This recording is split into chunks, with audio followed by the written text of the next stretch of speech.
यो पुस्तक चाहिँ महाकाली पारीको त्यो बेलाको नेपालको इतिहास हो।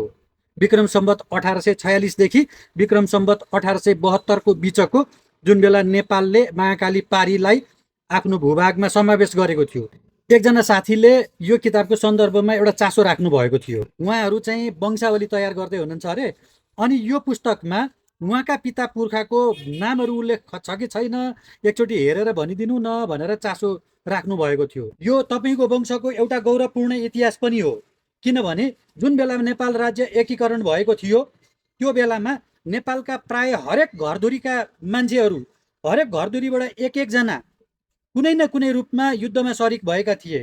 झारा टार्नलाई झराली भएर, भारी बोक्नलाई ढाक्रे भएर, लडाइँ लड्नलाई तिलङ्गा भएर, अथवा कुनै न कुनै रूपमा त्यो नेपाल राज्य एकीकरणको युद्ध लडेको हुँदाखेरि यो युद्धको इतिहास तपाईँको पनि गौरवपूर्ण इतिहास हो। यो पुस्तकले महाकाली पारीको त्यो भूमिको त्यो 26 वर्षको इतिहास लेखेको छ र लेखकले भन्नुभए अनुसारले यो पुस्तकमा उल्लेख भएका हरेक पात्र ती प्रामाणिक पात्र हुन्। कुनै न कुनै रूपमा तिनका प्रमाण अहिले पनि लेखकसँग सुरक्षित छ, सरकारी दस्तावेजहरूमा सुरक्षित छ।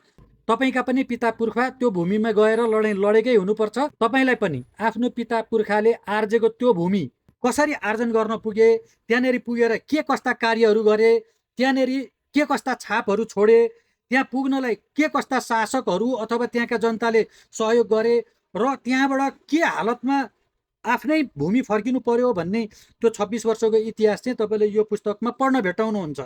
तपाईँलाई पनि पुस्तक आवश्यक पर्न सक्छ। त्यहाँ स्क्रिनमा दिएको हाम्रो व्हाट्सएप नम्बरमा फोन गरेर एसएमएस गरेर तपाईँ आफू भएको ठाउँसम्म मगाउन सक्नुहुनेछ। हामी देशभित्र अनि देश बाहिर सबैतिर पुस्तक ढुवानीको व्यवस्था मिलाउँछौँ। अर्डर पठाउनुहोस् है।